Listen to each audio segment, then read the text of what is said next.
Dejan Fabčič, prišel je čas slovesa, najbrž ne po hitri odločitvi na nadnji, ampak je bil kar tehten razmislek, ko bi začela kar s tem.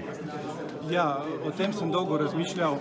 V bistvu sem hotel končati kariero že po lanski sezoni, ampak potem smo vseeno se dogovorili, da poskusimo še v letošnjem paraolimpijskem letu nadaljevati, predvsem zato, ker smo začutili, da imam realne možnosti, da se uvrstim v Tokio. Moram reči, da delali smo zelo dobro z novim trenerjem Mihom Brezigarjem, ampak žal je se potem zgodila ta situacija s koronavirusom in iz tega vidika so treningi obstali. Nekaj časa sem se še trudil doma in trdo treniral, ampak motivacija pade, predvsem potem, ko so nam odpovedali praktično vse tekme, prestavili paraolimpijske igre, ki so negotove tudi za naslednje leto, tako da tukaj je težko potem najti motivacijo za treningi, ki so, moram poudariti, res naporni in težki, tako da odločitev je potem sama spontano prišla in danes lahko z dvignjeno glavo rečem, da sem se pravilno odločil. Ste svojevrsten športnik, redki so taki, ki nastopajo v različnih športih na olimpijskih igrah. Pod 5 krogi ste nastopili kar v 2 različnih, torej kot plavalec in kot kajakaš. Lahko kaj več o tem spomini, kako je bilo na prvih in pa potem na naslednjih? To, da sem nastopil na 2 paraolimpijskih igrah, je prišlo povsem spontano. Začel sem s plavanjem in tam s pomočjo trenerja Bora Štrumblja dejansko sem naredila zelo lepo zgodbo in paraolimpijske igre v Pekingu so bile zelo lepo organizirane in v bistvu lep dogodek, ampak za razliko od Rija takrat praktično medijsko popolnoma nepodprto, praktično nobeden ni vedel, da sploh je šla naša ekipa dol, ki je štela 44 članov. Ne spomnim se niti intervjuja, ki bi ga dal za bilo kateri medij. No, potem druga zgodba je bila pa za Rio, je bila popolnoma drugačna, je bila pa zelo velika medijska podprtost. Praktično na vseh večjih medijih smo se pojavljali in objavljali naše intervjuje, naše posnetke, vabili so nas v oddaje. Postali smo prepoznavni in tudi sam šport invalidov kot tak je močno pridobil na veljavi, tako da tega sem se res zelo razveselil. No, to je vidim kot največji v bistvu napredek v tem paraolimpijskem gibanju. 16-17 let dolga kariera, že Drago je omenil 3. mesto, med drugim tudi, ampak kaj ste se vi najbolj zapomnili, kaj vam je najbolj ostalo v spominu, da vam je šport dal v vseh teh 17 letih?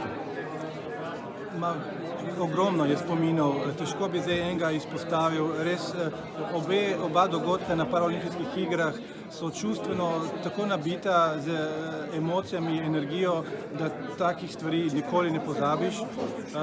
Seveda šport ti pa da ogromno te nauči, discipline, prilagajanja, odrekanja. Nenazadnje spoznaš ogromno ljudi iz celega sveta, vidiš ogromno sveta, po celem svetu potuješ in nenazadnje tudi, moram reči, v mojem primeru je ukvarjanje s športom sigurno veliko pripomoglo k sedanjemu zdravstvenemu stanju, ker če bi recimo se ne ukvarjal z nobenim športom, si mogoče malo špekuliram, ampak vprašanje, če bi danes lahko sploh še hodil. Tako da iz tega vidika mislim, da meni je šport ogromno dal in glede na to, da sem športnik po duši, še ne bom odnehal tako zlepa. Športnik po duši, ampak po izobrazbi zdravnik. Mislim, da sem nekje zasledil, da ste dali dobro primerjavo med doktorjem medicine in pa zdravnikom. Velika razlika, boste zdaj vpeti samo v to ali vas še mika, da ostanete pri športu, kot vas vabijo, sploh pri programu Postani športnik? Sigurno bom vpet tudi v šport.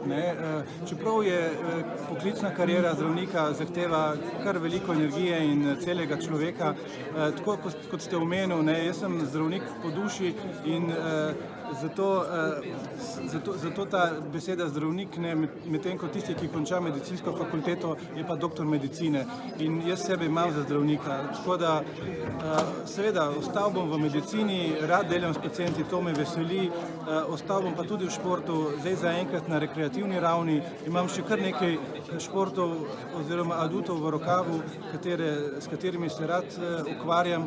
Tako da, če bo pa še kdaj me zapeljala pot v tekmovalne vode, Bomo pa videli, oziroma se bomo spet srečali. Upam, da se bo res srečala. Kaj pa bi lahko mladim nadobudnim invalidom svetovali pri vstopu v aktivno kariero profesionalnega športnika? Če jih to veseli, absolutno naj ne oklevajo in naj poskusijo. Ko bodo nekako noter padli, bodo videli, da ti šport res ogromno da.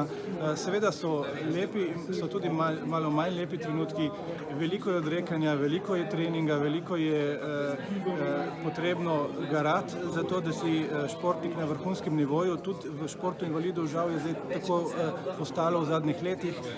Ampak ja, če daš na koncu vse na isto tehtnico, z lahkoto prevaga tista stran pozitivnih občutkov in naj ne oklevajo, naj vsaj poskusijo. Hvala in srečno na vaši nadaljnji poti. Hvala vam. Najbolj mi je ostal v spominu dogodek na paraolimpijskih igrah, ko sem prišel v cilj, praktično lovil sapo, dal vse atome moči iz sebe v finalu in potem me na pomolu, ko sem komaj nekako priveslal do njega, čaka vodja od paraolimpijske odprave in mi porine telefon v roke in reče, si v živo na radiju, lokalnem radiju in tvoja družina je z njimi spremljala v živo tvoj nastop. Meni so se vlile solze in nisem bil sposoben spregovoriti niti ene besede. Tako da zraven je čakala novinarka RTV-ja, ni vedela, ali me sploh nekaj vpraša, ali ne gre sam stran. Skratka, to je bil res močen emocionalni moment.